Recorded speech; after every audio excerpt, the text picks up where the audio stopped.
हाय दोस्तों, Purvanchal career classes में आप सभी लोगों का स्वागत है। आइए दोस्तों, आज का जो आपका पेपर हुआ है 1 to 5 प्राइमरी 1 to 5 यानी कि प्राइमरी लेवल पर जो आपके पेपर हुए हैं दोस्तों, उसमें लैंग्वेज फर्स्ट और लैंग्वेज सेकंड पर चर्चा करेंगे दोस्तों। आइए तब उस पर देर ना करते हुए चर्चा किया जाए। किस पर? L1 यानी कि लैंग्वेज 1 जिसमें हिंदी है आपकी, और दूसरा है L2 जिसमें संस्कृत है आपका। तो दोस्तों, देर आए दुरुस्त आए, मैं आपके लिए देर से आया हूँ, देर से आंसर की लेकर आया हूँ, लेकिन दुरुस्त आंसर की लेकर आया हूँ दोस्तों। इससे बहुत ज़्यादा अंतर आपका नहीं मिलेगा। तो दोस्तों, इसमें कौन सा है? आपका प्राइमरी का है, मतलब मैंने आपका जूनियर का आंसर की डाल दिया है। यदि आप देखना चाहें तो देख सकते हैं आसानी से। फिर उसके बाद आपके समक्ष मैं आपका प्राइमरी लेवल का यानी कि 1 to 5 का लैंग्वेज फर्स्ट और लैंग्वेज सेकंड लेकर उपस्थित हूँ। उसके बाद जैसा कि हम लोग वादा किए हैं कि आपको हम सटीक रूप से हल करके कल आपका सब्जेक्ट जो है तीनों सब्जेक्ट पर्यावरण, मैथ और हिंदी, पर्यावरण, मैथ और साइको, ये तीनों आपका हल करवाएंगे। तो दोस्तों आइए चलते हैं जो आपका बचा हुआ है। अब ये गद्यांश तो आपने पढ़ ही लिया है। चलिए सीधा हम लोग उत्तर करते हैं। सीधा हम लोग क्या करते हैं? उत्तर करते हैं। तो पहला क्या है? पहले प्रश्न का क्या उत्तर होगा? आध्यात्मिक होने का अर्थ होता है। तो दोस्तों, आध्यात्मिक होने का क्या अर्थ होता है? तो विचारों की सुंदरता। क्या होता है? तो विचारों की सुंदरता, यही उत्तर होगा आपका दोस्तों। देखिए, अनुच्छेद पर जाने की जरूरत नहीं होगी, आपकी समझ इतनी अच्छी होगी कि आप आसानी से लगा सकते हैं। चलिए दूसरे पर, एक राजा को कैसा होना चाहिए? अन्याय और अधर्म से नहीं डरना चाहिए कभी। किससे नहीं डरना चाहिए? अन्याय और अधर्म से नहीं डरना चाहिए। फिर उसके बाद, राजा का अनिवार्य गुण नहीं है। राजा का अनिवार्य गुण नहीं है, क्या नहीं है दोस्तों? धर्म भीर होना। क्या करना? धर्म भीर होना, यह राजा का गुण नहीं है। कौन क्या पूछ रहा है? नहीं पूछ रहा है। तो नहीं क्या होता है दोस्तों? यह होता है। मैंने आपको बार बार बताया है कि गद्यांश आप कैसे हल कीजिए। गद्यांश आप अपनी समझ से हल कीजिए, आपको अनुच्छेद पर बहुत कम जाना पड़ेगा। अनुच्छेद आप एक बार देखकर आसानी से हल कर सकते हैं दोस्तों। तो आशा करते हैं आप बहुत अच्छा किए होंगे पेपर में। लेकिन आइए हम आपका आंसर मिला देते हैं। आंसर सटीक होगा आपका, देर भले ही आया है लेकिन दुरुस्त आया है। जब तक तोड़ेंगे नहीं तब तक छोड़ेंगे नहीं दोस्तों। आपका आंसर मिलाते हैं, देखते हैं। विशेष से विशेषण का उदाहरण नहीं है। विशेष से विशेषण का उदाहरण नहीं है। तो क्या नहीं है दोस्तों? इसमें अच्छे कर्म, वैचारिक सुंदरता, लक्ष्य निर्माण। क्या है? लक्ष्य निर्माण, मानवीय संवेदना। तो दोस्तों, इसमें से जो लक्ष्य निर्माण है, यह आपका हमारी दृष्टि से क्या है? विशेष से विशेषण का उदाहरण नहीं है। क्या है? विशेष से विशेषण का उदाहरण नहीं है, क्योंकि लक्ष्य के निर्माण की बात की जा रही है। यहाँ पे सुंदरता की बात, विशेष से विशेषता की बात नहीं की जा रही है। ठीक है, तो ये जो लक्ष्य निर्माण है आपका, यही आपका उत्तर हो जाएगा। कौन उत्तर हो जाएगा? लक्ष्य निर्माण। तो चलिए दोस्तों, अभी ये प्रश्न और बचा हुआ है। अच्छा, ऊपर करके उसको देख लेते हैं, क्योंकि आपको नहीं दिखेगा तो वो भी दिक्कत होगी। तो आइए, आप गुनगुनाएंगे, कमेंट करेंगे, तो उससे अच्छा है कि हम पहले से ही क्या हो जाएं? सतर्क हो जाएं। चलिए, अपने मन का राजा होने से तात्पर्य क्या है? अपने मन का राजा होने से तात्पर्य क्या है? मन को नियंत्रित करना, दूसरों पर अंकुश लगाना, अपने लक्ष्य, तो मन को नियंत्रित करना। अपने मन का राजा होना मतलब अपने मन को अपने से नियंत्रित करना होता है। ठीक है, ये हो गया आपका उत्तर। ठीक है, राजा बनने के लिए कैसा होना चाहिए? अध्यात्म की राह पर अग्रसर होना होगा। राजा बनने के लिए कैसा होना होगा? अध्यात्म की राह पर अग्रसर होना होगा। दोस्तों, बड़ी ही आसानी से आपके प्रश्न हल हो रहे हैं। देखिए, कोई कहते हैं कि बहुत कठिन आया होगा, तो बहुत कठिन नहीं आया है। आप आराम से एक बार पढ़ लेंगे, उसके बाद एक बार आप गद्यांश पढ़ लेंगे या अनुच्छेद पढ़ लेंगे, आसानी से आप हल कर सकते हैं। देखिए, बहुत ज़्यादा आपको दिक्कत नहीं हो रही है। गद्यांश के अनुसार मनुष्य का जीवन बहुत महत्व है। मानव जीवन में क्या बहुत महत्व है? तो मानव जीवन में हमारे दृष्टि से लक्ष्य बहुत महत्व होता है सर दोस्तों। किसका महत्व होता है? तो लक्ष्य का बहुत ज़्यादा महत्व होता है। अगर इसमें अंकुश की बात की जाए तो अंकुश हमारी दृष्टि से तो नहीं हो रहा है। अगर यहाँ पर देखा जाए तो हमारी दृष्टि से यह हो रहा है, यदि आपका बोर्ड ये मान ले रहा है तो अलग बात है दोस्तों, दोनों में समझ लेना, लेकिन सबसे ज़्यादा हमारी दृष्टि से अगर आप चल रहे हैं तो आपका होगा क्या, लक्ष्य। लक्ष्य महत्वपूर्ण रखता है, महत्वपूर्ण योगदान देता है। चलिए आगे चलते हैं दोस्तों। अगला प्रश्न क्या है, आध्यात्म शब्द में प्रत्यय जोड़ सकते हैं। तो आध्यात्म शब्द में क्या प्रत्यय जोड़ सकते हैं, तो आध्यात्म से जुड़ा हुआ एक शब्द होता है आध्यात्मिक, तो आध्यात्मिक इक प्रत्यय, कौन सा प्रत्यय, तो इक प्रत्यय जोड़ सकते हैं हम लोग। तो इक प्रत्यय आसानी से जोड़ सकते हैं, आशा करते हैं समझ में आया होगा। जब समझ में आया होगा तो आगे चलते हैं। आगे चलेंगे तो देखिए, राजा के किन गुणों की चर्चा गद्यांश में की गई है। राजा के किन गुणों की चर्चा की गई है गद्यांश में, तो राजा के अच्छे गुणों की, राजा को अच्छे बनाने की बात हो रही ना, शुद्ध विचार और अच्छे कर्म, शुद्ध विचार और अच्छे कर्म की बात की गई है। देखिए इतना सा छोटा सा एकदम पद्य दिया है, उसमें से प्रश्न दिया है, मतलब आपको फ्री में आपको नंबर देकर जाने की बात की जा रही है यहाँ पर। इतना छोटा सा, इतने से छोटे में आप कितनी बार देखेंगे, कितनी लाइन है, 6 लाइन है, 6 लाइन में आपको 6 प्रश्न मिल गए हैं। 6 नहीं तो 5 जरूर मिले होंगे। आइए देखते हैं कितने प्रश्न मिलते हैं। इसमें आपके 9 प्रश्न हो गए। 9 प्रश्न का मतलब 91 से 9, अच्छा इसमें आपको 4 या 5 प्रश्न मिलेंगे, ठीक है। चलिए 9 6 15, आपको 6 या 5 प्रश्न मिलेंगे इसमें से। चलिए, कविता में किन वीरों के यश गान की बात की गई है, किन वीरों के यश गान की बात की गई है, तो कविता में स्वतंत्रता की बात की गई ना, जिन्होंने देश को स्वतंत्रता दिलाई है, जीवन दिया है, अपना जीवन दिया है, ठीक है, जिन्होंने देश की स्वतंत्रता के लिए अपना जीवन दे दिया, उनके यश गान की बात की गई है गद्यांश में। तो ये देखिए, ये हो गया, अमर शहीदों के बारे में बात की गई है। हिमालय, अब बताइए, आप दीर्घ संधि नहीं जानते हैं तो क्या जानेंगे, आप दीर्घ संधि नहीं जानेंगे तो क्या जानेंगे। दोस्तों हमने पेपर मिलाया है, हमने पेपर आपका जूनियर का मिलाया है, हूबहू प्रश्न छपे हैं, हूबहू प्रश्न छपे हैं। और यहाँ पर भी देखिए, यहाँ पर भी हिमधन आलय, हिमधन आलय, ह्रस्व आ दीर्घ आ, मैंने कहा था कि दोनों आ जब मिलते हैं, समान स्वर मिलते हैं, जब समान स्वर मिलेंगे, आपके समान स्वर जब मिलेंगे तो क्या होता है, समान स्वर मिलेंगे तो दीर्घ हो जाता है, समान स्वर मिलते हैं तो दीर्घ हो जाता है। देखिए ह्रस्व और दीर्घ, हिमधन आलय बराबर हिमालय, दीर्घ संधि, ये हो गया आपका। चलिए दोस्तों आगे चलते हैं। आगे कविता में किस संदेश की बात की गई है, किस संदेश की बात की गई है, जियो और जीने दो पे, किस पे बात की गई है, जियो और जीने दो। दोस्तों जितनी जल्दी कर लेंगे, जितनी जल्दी आप मिला लेंगे, आसानी से आप आगे निकल जाएंगे, तो कोई दिक्कत इसमें होने वाली नहीं है। अगर आप कहेंगे तो हम इसका व्याख्यात्मक रूप लेकर एक बार आपके सामने उपस्थित होंगे दोस्तों, लेकिन पहले आप फटाफट मिला लीजिए, एकदम सटीक आंसर मिला लीजिए। देखिए क्या क्या होता है दोस्तों, आइए देखते हैं। तो वीर का बहुवचन होता है दोस्तों, वीर का बहुवचन क्या होगा, वीर का बहुवचन वीरों होगा। वीरों ने ऐसा कार्य किया, वीरों ने ऐसा कार्य किया, कैसा कार्य किया, तो देश को स्वतंत्रता दिलाने के लिए कार्य किया, अपने जीवन को बलिदान कर दिया। तो ये हो गया आपका आंसर। फिर उसके बाद कविता में किस महापुरुष की बात की गई है, किन महापुरुष, तो महात्मा गांधी की बात की गई है। कविता में महात्मा गांधी, बाल गंगाधर तिलक, उनकी बात की गई है। यहाँ पे ये चार तीनों लोग नहीं है कविता में, इस कविता में कौन है, सिर्फ महात्मा गांधी जी हैं, तो इसलिए यहाँ पे सिर्फ महात्मा गांधी आपका आंसर हो जाएगा। भारत देश की क्या विशेषता है, भारत देश की क्या विशेषता है दोस्तों, तो भारत देश दक्षिण में हिंद महासागर में क्या है, स्थित है, दक्षिण में हिंद महासागर, सही है, हाँ सही है, दक्षिण में हिंद महासागर में स्थित है। दक्षिण में हिंद महासागर है भारत के दक्षिण में क्या है, हिंद महासागर है, ठीक है। चलिए आगे चलते हैं दोस्तों। अगला प्रश्न क्या है हमारा, तो अगला प्रश्न आपके सामने है।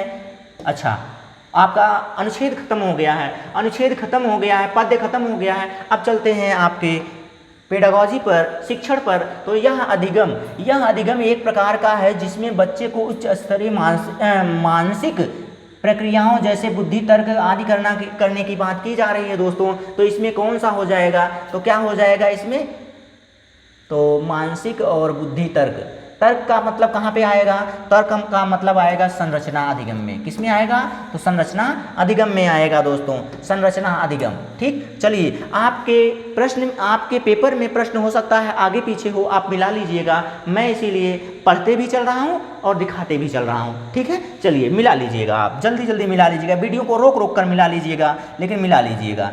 ठीक है, मिलाने के बाद आप संतुष्ट हो जाएंगे कि आपके कितने प्रश्न सही हो रहे हैं। चलिए यहाँ पर आते हैं दोस्तों, निम्नलिखित में से कौन सा कक्षाई अभ्यास विद्यार्थियों में मौखिक भाषा के विकास में मदद करता है। तो इसमें दोस्तों रोल प्ले की बात आ रही है, तो कक्षा अभिनय और बात कक्षाई अभ्यास में विद्यार्थियों की बात आ रही है दोस्तों। तो कक्षा रोल प्ले, कक्षा अभिनय की बात की जाए तो रोल प्ले, कक्षा में रोल प्ले यदि बच्चा कर रहा है तो वह सबसे ज़्यादा सीखने की बात हो रही है। यदि यह नहीं होगा तो दोस्तों, इसमें थोड़ा सा कन्फ्यूजन आया था, तो ये हो सकता है, लेकिन जब यह नहीं होगा तब आप किस पे छोड़ेंगे, आप छोड़ देंगे अपने बोर्ड पर। जो आपका सीटेट देगा, सीटेट जो मानेगा वही आपका उत्तर हो जाएगा, क्योंकि वह अपना क्या लाता है, अलग से उत्तर लेके आता है, अलग से वह तर्क देकर लेके आता है। तो पहले तो मेरी दृष्टि से कौन सा होगा, मेरे हिसाब से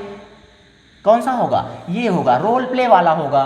उसके बाद आप अगर चाहते हैं कंठस्थ करने में कविता में समेत, अब कंठस्थ में तो बात नहीं है, समवेत उच्चारण, पाठ्यगामी सामग्री समेत पठन, अध्यापक के साथ पाठ्यगामी, ये देखिए कंठस्थ की तो बातें नहीं, ये नहीं होगा। अभ्यास करना, नए अपरिचित शब्दों की बातें नहीं है। अध्यापक के साथ पाठ्य सामग्री का समवेत पठन, देख लीजिए, ये तो सबसे अच्छा लग रहा है हमें। उसके बाद यदि होगा तो ये होगा, कंठस्थ वाली बात ही छोड़ दीजिए आप, कविता को कंठस्थ करने की बातें नहीं की जाती है इसमें, ठीक है। चलिए, ये हो जाएगा या ये हो जाएगा, दोनों में से कोई एक मान लीजिएगा, लेकिन सबसे ज़्यादा रोल प्ले वाला होगा, ठीक है। उसके बाद चलते हैं अगले पर। तो अगला क्या है, आप हिंदी भाषी अध्यापक हैं और आपकी नियुक्ति पंजाब प्राथमिक में हो जाए, तो आप भाषा नहीं जानते हैं, तो आपको क्या करना चाहिए, बताइए, आपको क्या करना है। बच्चों की भाषा को एक संसाधन के रूप में इस्तेमाल करना चाहिए। यही देखिए, आपका बच्चों की भाषा को, मैंने कितनी बार बताया है कि आप बच्चों में यदि द्विभाषिकता या बहुभाषिकता ला रहे हैं तो उसे संसाधन के रूप में आप इस्तेमाल कर लीजिए, यही आपका उत्तर हो जाएगा। चलिए चलते हैं अगले प्रश्न पर दोस्तों। अगला प्रश्न क्या है आपके सामने, निम्नलिखित में से कौन सा कथन पाठ्यपुस्तक के बारे में सही है। तो कौन सा कथन पाठ्यपुस्तक के बारे में सही होगा दोस्तों, पाठ्यचर्या और लिखित प्राप्त मदद करती है। पाठ्यपुस्तक अध्यापक और विद्यार्थी के लिए मात्र गलत हो गया, पहली बात मात्र गलत हो गया, दूसरा स्थान नहीं ले सकता है, ये सत्र के शैक्षिक योजना, ये गलत बात है। ये देखिए आपका ये मदद करती है, पाठ्यचर्या में मदद करती है, ठीक है। चलिए, ये हो गया आपका। फिर उसके बाद चलते हैं दोस्तों अगले प्रश्न पर। अगले प्रश्न पर जब हम चलेंगे तो अगला प्रश्न क्या है आपका, देखेंगे। एक अध्यापक होने की दृष्टि से, होने के नाते या होने की दृष्टि से आप एक बच्चे में कुल भाषा प्रयोग के लिए प्रशंसा करते हैं, यद्यपि उसने शब्दों की वर्तनी गलत लिखी है, ठीक है, कोई बात नहीं, गलत वर्तनी करे कोई बात नहीं, त्रुटि कर रहा है बच्चा, सीख रहा है, बात ये है। तो आप कक्षा में किस उपागम का प्रयोग करेंगे, तो इसमें किस उपागम का प्रयोग करेंगे, आप किस उपागम का प्रयोग करेंगे।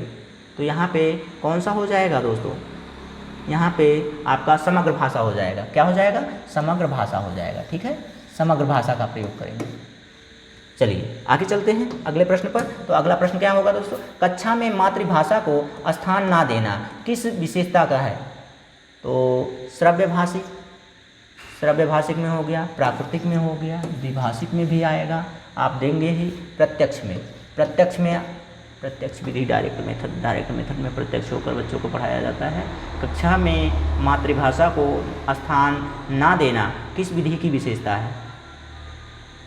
तो बच्चे को आप डायरेक्ट। चलिए अगले पर चलते हैं दोस्तों, ये हो गया, सही है। तो आगे देखेंगे अगला क्या है दोस्तों। अगला आपके सामने, आप कक्षा 5 के अध्यापक हैं, क्या बोल रहा है, कक्षा 5 के अध्यापक हैं। आपने अपने विद्यार्थियों को पाठ्य सामग्री अच्छी तरह से पढ़ने के लिए कहा है, अच्छी तरह से पढ़ने की बात आई है दोस्तों। तो संदर्भ और प्रसंग की बात ध्यान में रखते हुए प्रश्नों को उत्तर कहते हैं। उसमें तो आप बच्चे को क्या कर रहे हैं, बच्चे को आप गहन अध्ययन करा रहे हैं, गहन पठन करा रहे हैं, बच्चों को क्या करा रहे हैं, गहन पठन की बात कर रहे हैं बच्चे की। चलिए अगले प्रश्न पर चलते हैं दोस्तों। अगला प्रश्न क्या होगा, तो अगला प्रश्न है आपके सामने, किसी पाठ्य सामग्री में विशिष्ट सूचना निकालने के लिए उद्देश्य के गहन पूर्वक या गहराई से पाठ्य सामग्री को पढ़ने के कौशल को कहते हैं निष्कर्षणात्मक। सही है, निष्कर्षात्मक। क्या बात है, जिनका पेपर है बहुत अच्छा है। निष्कर्षात्मक क्या है, निष्कर्षात्मक होगा आपका उत्तर। ठीक है, चलिए अगले प्रश्न पर। अगला प्रश्न क्या है, भाषा अर्जन केवल तभी घटित होता है जब बच्चे का परिवेश है कहीं, ये देखिए बच्चे का परिवेश। ठीक है, बच्चों को भाषा परिवेश दिया जाए, बच्चों को क्या दिया जाए, भाषा परिवेश दिया जाए दोस्तों। 114 हो गया, 115 पे चलते हैं।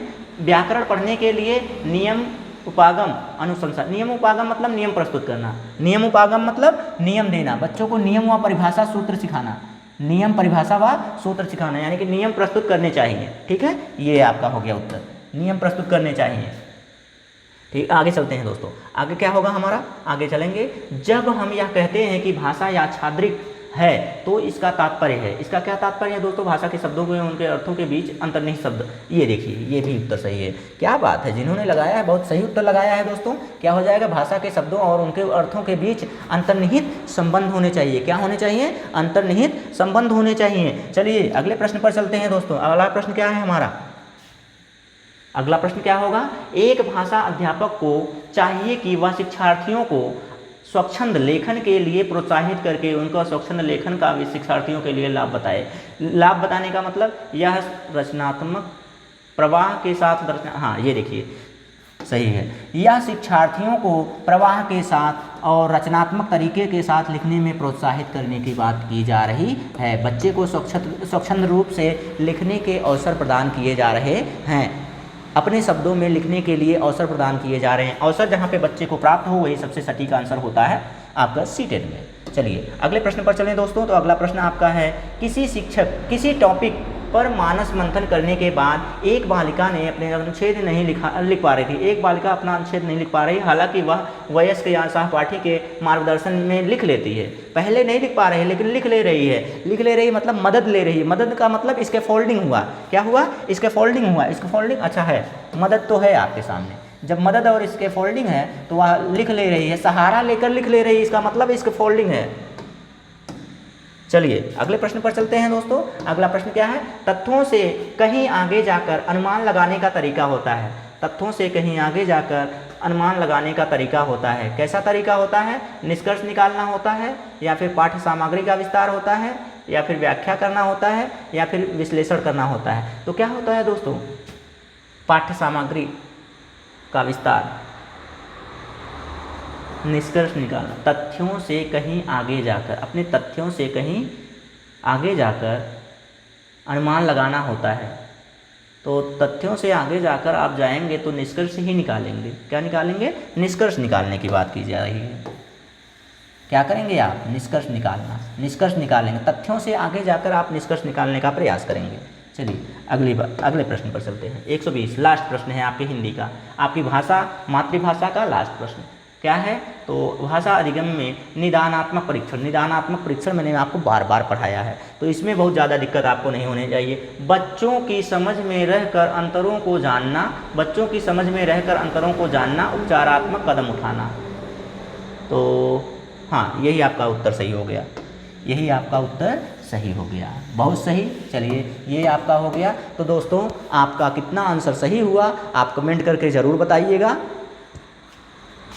तो कमेंट करिएगा। और ऐसे ही देखिए कितने अच्छे प्रश्न हैं, कितने अच्छे प्रश्न हैं जो इतनी आसानी से हल हो जा रहे हैं। अगर आपने हमारी वीडियोज़ देखी है तो बहुत ही ज़्यादा आपको मदद मिली होगी, आपको बहुत ज़्यादा मदद मिली होगी दोस्तों। तो ऐसे ही अगर आप पढ़ना चाह रहे हैं तो हमारे विद्यार्थियों से पूछेंगे, विद्यार्थियों से कहीं मिलेंगे, चर्चा पर चर्चा करेंगे तो आपको खुद ही समझ में आ जाएगा कि टेट में हम लोगों ने कितना अच्छा हूबहू प्रश्न मिलते थे, इसमें भी हूबहू प्रश्न मिल रहे हैं। आपके जूनियर में हमने देखा हूबहू प्रश्न मिल रहे हैं। जब ऐसे प्रश्न मिल रहे हैं दोस्तों तो आपको कहीं और जाने की क्या ज़रूरत है।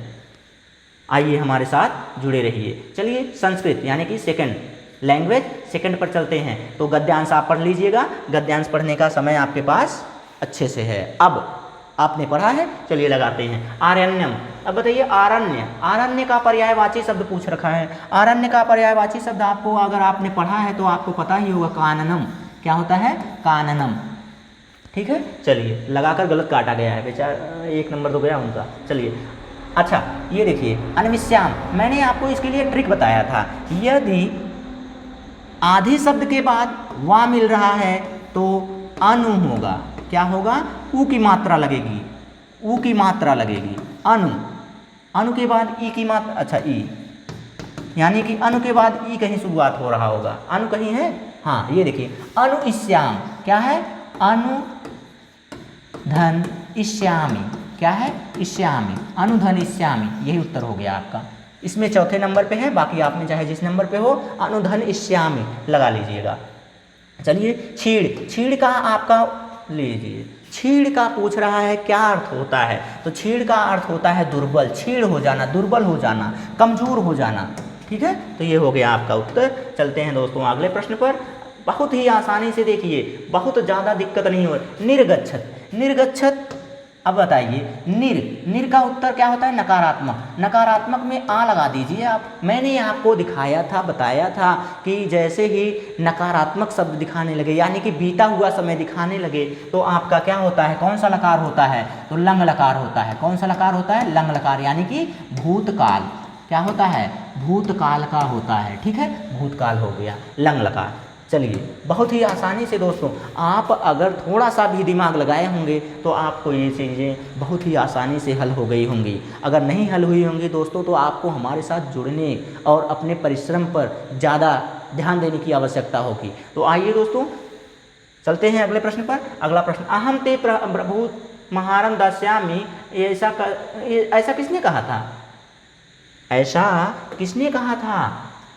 तो क्या है इसमें? मार्जरस्य। क्या है? मार्जरिष्य, मार्जरिष्य, जरस्य। तो मार्जरस्य मतलब बिल्ली, मार्जरस्य मतलब क्या होता है? बिल्ली होता है, बिल्ली ने कहा था ऐसा। ठीक है, मूषक सिंहेन सह किम अकुर्वन्, तो मूषक सिंहेन सह मूषकः सह केशान अकृतन्तः, केशान अकृतन्तः। ठीक है, केशान उसके बालों के साथ खेल रहा, बालों को बिखेर रहा था। ठीक है, चलिए अगले प्रश्न पर चलें। तो अगला प्रश्न क्या है? अलिखितम निम्नलिखितम कथनम गद्यांशे कस्य अस्ति। तो क्या है? अलम इदानी चिंतयः आवाम सुखिन वसाम। अब हम सब यहाँ पे सुखी रहेंगे, कौन कह रहा है? तो कौन कहेगा? तो ये सिंह ने कहा है। किसने कहा है? सिंह ने कहा है। चलिए ठीक है, अगले प्रश्न पर चलते हैं दोस्तों। अगला प्रश्न क्या है हमारा? मुस्कात प्रसन्न, मुस्कात अप्रसन्न सिंह अकुर्वन्, मुस्कात प्रसन्न सिंह, हाँ सिंह मार्जस अताड़यत, सिंह मार्जस अताड़यत। अब दोस्तों आप अपना मिलाते रहिएगा, जल्दी जल्दी मिलाइएगा। चलिए अगले प्रश्न पर चलते हैं। तो अगला प्रश्न क्या होगा दोस्तों? तो अगला प्रश्न है शंकराचार्य से जुड़ा हुआ पर्यटनम। पर्यटनम दोस्तों मैंने आपको कितनी बार प्रत्यय पढ़ाया हुआ, जब इतना प्रत्यय पढ़ाया, वनिक है नहीं, अन है नहीं, क्योंकि संस्कृत में अन होता नहीं है। सानच में मैंने वानवती बताया है, वानवती बताया है, वत बताया है, तो वो कहाँ से हो जाएगा? बचा कौन? सत्री बचा। जब सत्री बचा तो यही आंसर हो गया। वनिक होगा नहीं, अनम अन है नहीं। सानच में आपको मान मिलेगा, क्या मिलेगा? माणह, मैंने बताया था मानह या माणह मिलेगा। तो ये चीज़ें जब मिलेंगी तब तो ये होगा, ये आपका सानच, सानच तब मिलता है। ये तो अन है। ठीक है, आपका सत्री है।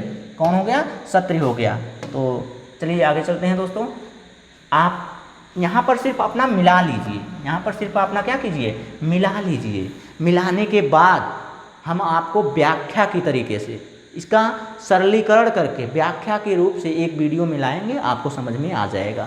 तो कैसे कैसे हुआ है क्या, यहाँ पर सिर्फ आप अपना नंबर मिला लीजिए। शंकराचार्य से जन्म कस्मिन प्रांते, कस्मिन प्रांते, केरल प्रांते। बहुत ही आसान प्रश्न है। कस्मिन प्रांते, तो केरल प्रांते। ठीक है, ये क्या हो गया? क्या हो गया जनाब? All notes is deleted this page. Oh no no no no, ऐसा नहीं है। तो यहाँ से बैक करना है। बैक हो गया। ओह फिर से यार, क्या कार्य हो रहा है? 1 मिनट दीजिएगा। क्या कार्य हो रहा है? डिसलेक्ट हो गया, फिर से डिसलेक्ट। चलिए अब अगर यहाँ से हम चाह रहे हैं इसको, तो सिलेक्ट क्यों कर रहा है बार बार?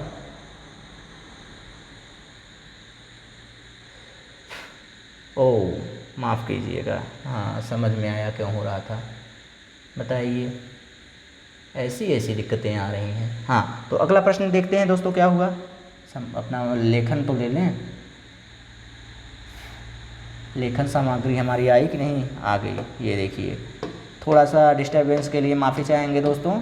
ये देखिए आ गया, मशीनरी समान है, थोड़ा सा दिक्कत कहीं ना कहीं आ जाती है। शंकराचार्य मातरम काम अनुमानितम याच, तो शंकराचार्य में क्या दिक्कत थी, तो ये शंकर मातरम संन्यासम मातरम आचार्यत, संन्यासम लेने के लिए, संन्यास लेने के लिए, शंकराः मातरम संन्यासानुमानितम आयाचत, ठीक है। अधीतवान, अधीतवान शब्द का क्या, अधीतवान का क्या मतलब होता है, अध्ययन करके, अध्ययन करके, तो अध्ययन करके किस में आएगा, हाँ अच्छा बहुत बड़ा है, बहुत बड़ा है तो इसको छोटा कर दीजिए, एक उत्तर ही गायब हो गया आपका, ये थोड़ा सा और बड़ा कीजिए, ये लीजिए आ गया आपका। तो इसमें से कौन सा उत्तर होगा आपका, आइए देखते हैं कौन सा उत्तर होगा, ये कट कर दीजिए। हाँ ये देखिए, तो अधीतवान का मतलब मैंने क्या बताया, अध्ययन करना बताया। जब अध्ययन करना हो गया तो पठितवान हो जाएगा, क्यों, पठितवान हो गया। चलिए दोस्तों चलते हैं अगले प्रश्न पर। अगला प्रश्न क्या है आपके सामने, तो अगला प्रश्न है नद्याम शंकराचार्य केना ग्रहीता, तो केना ग्रहीता, कौन ने, किसने ग्रहण किया, तो नक्रेन। नक्रेन मतलब क्या हो गया, नक्रेन मतलब आप जल्दी से ढूंढ के बता दीजिएगा, कमेंट में लिख लीजिए, ठीक है। तो चलिए मत्स्य क्या होता है, नक्रेन का मतलब क्या होता है, मगरमच्छ, घड़ियाल, जो भी आप समझ लीजिए। उपदिष्टवान, उपदिष्टवान, उपदिष्टवान में कौन सा प्रत्यय है, मैंने बताया था कि टवान, मैंने क्या बताया था, टवान या तवान अगर मिल जाए, तवान तवती मिल जाए, इसका मतलब कौन है, अक्तवतु है, कौन है, अक्तवतु है। वतुक होता ही नहीं, तब्यत, तब्यत आपको बताया ही नहीं गया, वति है ही नहीं, एक ही तो बच रहा है। इतना आसान अगर आप नहीं कर पा रहे हैं दोस्त तो समझ लीजिए कोई ना कोई कमी है। शंकराचार्यस्य पितुः नामक आसीत्, शंकराचार्य के पिता का नाम क्या था, शिवगुरु था ना। शंकराचार्य के पिता का क्या नाम था, कहानियां वानियां सुना कीजिए ना, जरूरत ही नहीं पड़ेगी आपको अनुच्छेद पढ़ने की। प्रदूषण, प्रदूषण से बात है, प्रदूषण पर आपको चर्चा करना है तो आप क्या करेंगे, प्रस्तावना निकालेंगे ना। पहले प्रस्तावना कैसे निकाली जाती है, परिचयात्मक प्रश्नानाम निर्माणम, परिचयात्मक प्रश्नानाम निर्माणम कर्तुम, ठीक है। परिचयात्मक प्रश्न का निर्माण करके आप क्या करेंगे, प्रस्तावना निकालेंगे, ठीक है, प्रस्तावना करेंगे, प्रश्नात्मक करेंगे। तो यहाँ पे अगला करेंगे, कश्चित् अध्यापका, कश्चित् अध्यापक सम्मुख चर्चा सहयोगिन अंतः संपर्कम च कक्षायां प्रोत्साहयति, स कक्षायाम उपागम प्रयुनति, प्रयुनक्ति। तो इसमें कौन सा, संरचनात्मकम क्या हो जाएगा, हाँ संरचनात्मकम है, ठीक है, संरचनात्मकम हो गया आपका उत्तर 137 में। इसमें 137 है आपके प्रश्न में, जहाँ भी वो मिला लीजिएगा। ये हो गया आपका शिक्षण में। 138 पे आ गए, कश्चित् अध्यापकः स्वछात्रांजलम, स्वछात्रांजलम इति विषयम् अवलम्ब्य परिच्छेदं लेखितुम् आदि सति तदा छात्राः चर्चा कुर्वन्ति प्राचार्य।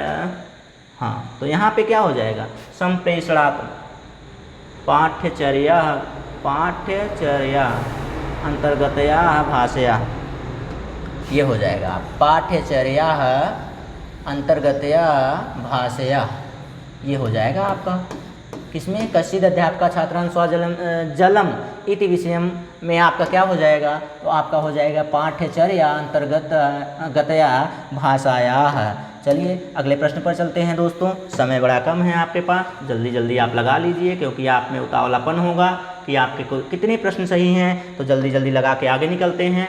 छात्राः सर्वाधिक प्रभावित रूपेण भाषा तदा शिक्षन्ते, कैसे होगा, तो यहाँ पे देख लीजिए।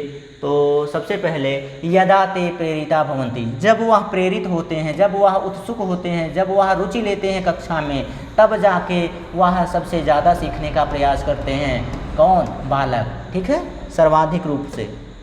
चलिए अगले प्रश्न पर चलते हैं। अगला प्रश्न क्या है दोस्तों, अगला प्रश्न आपके सामने है। तो अगला प्रश्न है, यदा भवान पठितुं गच्छति, यदा भवान पठितुं गच्छति भवान प्राप्नोति या पाठ्यपुस्तकम कविता भी। तो पहले कविता पढ़ रहे हैं ना, पहले कविता पढ़े हैं, ठीक है, यानी कि साहित्य पढ़े हैं, पहले साहित्य पढ़े हैं, फिर उसके बाद आप वर्णों को, फिर उसके बाद आप क्या कर रहे हैं, वर्णों को पढ़ने का कार्य कर रहे हैं। तो बताइए साहित्य से वर्णों की तरफ जब पढ़ते हैं तो कौन सा उत्तर होगा, अधोगामी होगा या फिर आपका ऊर्ध्वगामी होगा, टॉप डाउन होगा या टॉप डाउन होगा या फिर आपका क्या हो जाएगा, डाउन टू टॉप हो जाएगा। क्या हो जाएगा, down to bottom to top, जिसे बॉटम टू टॉप करते हैं, डाउन या टॉप।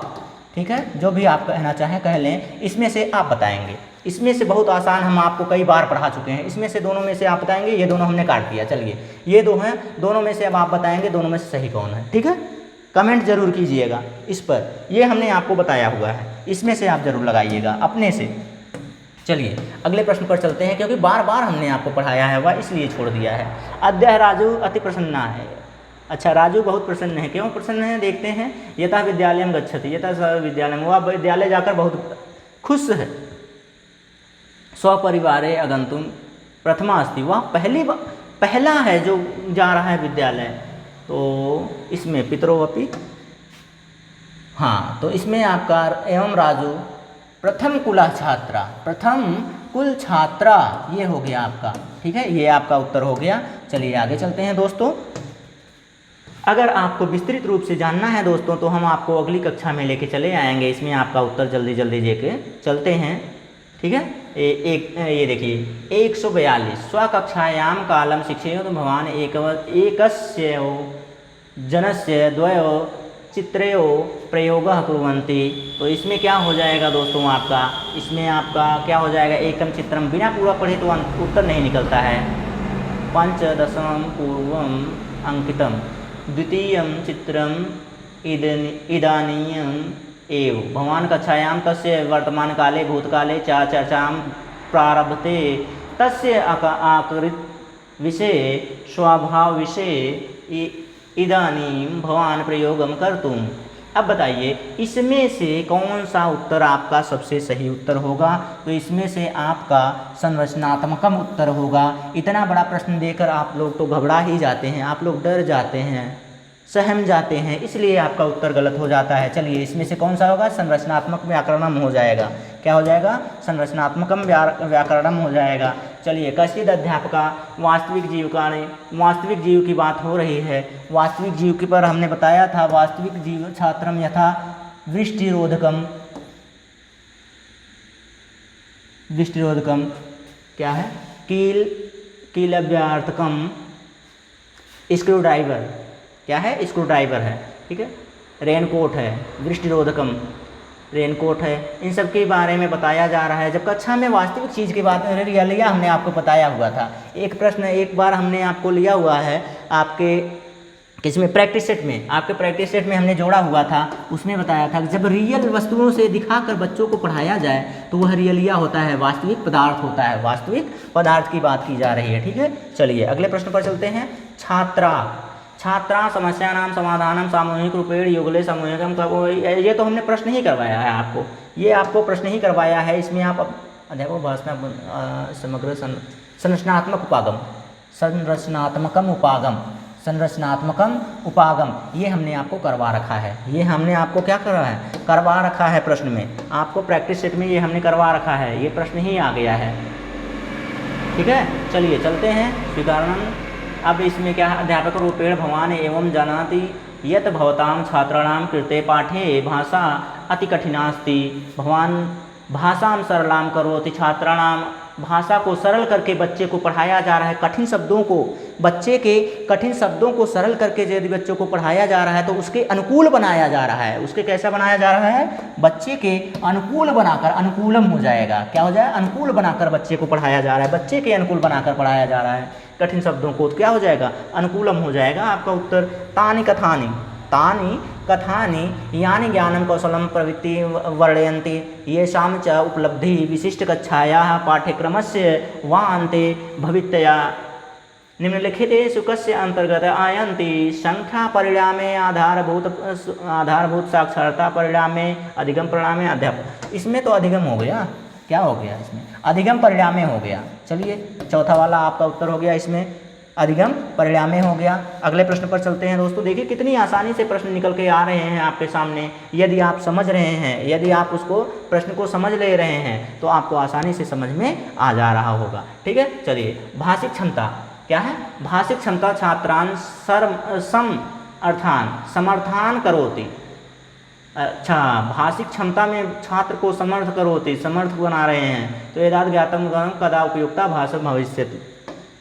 तो भाषितव्या, बच्चे को आप क्या कर रहे हैं? ज्ञान दे, उपयुक्त ज्ञान दे रहे हैं उसको उसके भाषा में प्रयोग करने के लिए। तो यही आपका पहला ही उत्तर हो जा रहा है। आगे देखने की ज़रूरत अभी नहीं पड़ रही है। आगे देखने की जब ज़रूरत पड़ेगी तो हम आपको बता देंगे कि इसके आगे चलना पड़ेगा, इसके आगे नहीं चलेंगे तो आपका समझ में नहीं आएगा। ये देखिए हमने आपको बताया हुआ, ये भी आपको पढ़ाया हुआ है। प्रैक्टिस सेट में रंग भरने, रंग सज्जा चित्रकार या प्रेरित कर रहे हैं, यानी कि सूक्ष्म मोटर कौशल, सूक्ष्म मोटर कौशल का विकास किया जा रहा है बच्चे में। और यहाँ पे क्या लिखा गया है? तो अध्यापकम अध्यापन नहीं, छात्राणाम मनोरंजन कक्षायाम छात्र में। ये देखिए उत्तम यांत्रिक कौशलम, उत्तम यांत्रिक कौशलम वर्धयति, उत्तम यांत्रिक कौशलम वर्धयति। मैंने आपको पढ़ाया हुआ है, हूबहू आप मेरे प्रैक्टिस सेट पे जाएंगे, उसमें देखेंगे तो आपको सूक्ष्म मोटर कौशल के रूप में यह प्रश्न पढ़ाया गया है। यह प्रश्न क्या किया गया है? पढ़ाया गया है। उत्तम यांत्रिक कौशल पढ़ाया गया है आपको। आप देखेंगे तो ये हूबहू प्रश्न छपे हैं दोस्तों, बस थोड़े से शब्द परिवर्तित हैं, थोड़े से शब्द परिवर्तन, अर्थ वही हैं, भाव वही हैं। तो आप आसानी से लगा सकते हैं, आपको समझ में आ जाएगा। ये देखिए आंग्ल भाषा की बात की जा रही है। आंग्ल भाषा अति प्रवाहेण ब्रवीषि इदानी तव प्रथमा भाषा काडस्ति। तो ये देखिए आंग्ल भाषा है तो आंग्ल भाषा में ही तो रहेगी। आंग्ल भाषा हिंदी भाषा में कहाँ से आ जाएगी? संस्कृत भाषा में कहाँ है? उर्दू भाषा में कहाँ? आंग्ल भाषा में ही आएगी ना। ये तो हमने आपको पढ़ा रखा है त्रिभाषा सूत्र में। त्रिभाषा सूत्र में आपको मैंने आंग्ल भाषा पढ़ाया हुआ है कि आंग्ल भाषा क्या होती है, कैसे करते हैं, और त्रिभाषा सूत्र क्या होता है, कोठारी आयोग से कहाँ से लिया गया है। सारी चीज़ें मैंने आपको पढ़ा रखा है। यदि आप बदमाशी करें तो अलग बात है। चलिए दोस्तों, आज का आपका अंतिम प्रश्न, आज का आपका अंतिम प्रश्न आपके लैंग्वेज फर्स्ट, लैंग्वेज सेकंड का अंतिम प्रश्न है। ठीक है, चलिए। यदा भाषा प्राकृतिक रूपेण व्यवस्थित अभ्यासम बिना शिक्षयते, बिना शिक्षक के सीखा जा रहा है। अभ्यास देखिए प्राकृतिक रूप से, वातावरण से, साहजिक रूप से, स्वाभाविक रूप से सीखा जा रहा है। स्वाभाविक रूप से, मैंने बार बार बताया है कि स्वाभाविक रूप से या साहजिक रूप से। मैंने कितनी बार चिल्ला कर आपको बताया है कि ये अधिग्रहण किया जाता है, एक्विजिशन किया जाता है, अधिग्रहण किया जाता है, अर्जन किया जाता है। जितनी बार आपको तो कहें उतनी बार मैंने आपको पढ़ाया है कि ये कैसे होता है। तो कैसे होता है? प्राकृतिक रूपेण व्यवस्थित रूपेण से, अभ्यास से होता है, मतलब स्वाभाविक अभ्यास से होता है।